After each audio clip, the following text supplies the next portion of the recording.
Grand Theft Auto. It just isn't. So if you want that thrilling experience of exploring Liberty City, go back and play GTA 4 again.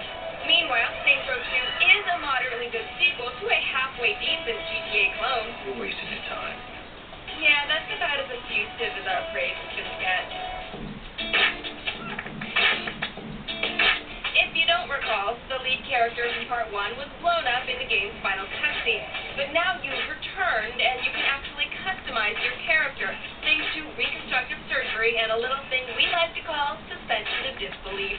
The game even allows you to pick what type of voice you want, a feature we found endlessly amusing. I still have it love.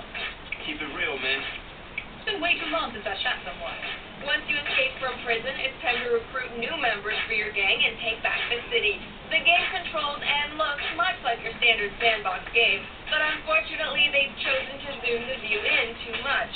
This makes combat needlessly confusing, and the fact that you can't simply lock on while shooting definitely doesn't help.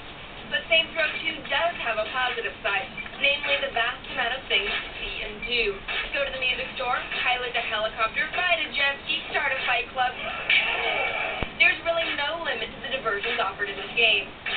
We still had some fun messing with random people walking down the street, and for the most part the voice acting is enjoyably campy. So, here's the thing. After like 2 years of doing laundry for my boss, he finally allowed me to customize an episode of Fuzz. Still confused.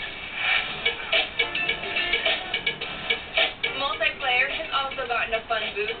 You can play cooperatively or battle it out for control of the city. We actually had a surprisingly fun time online with this game. Sadly though, these good points don't really make up for the problematic camera and disappointing combat. Maybe on the third installment, the developers can elevate their game. Until then, Saints Row 2 is a 3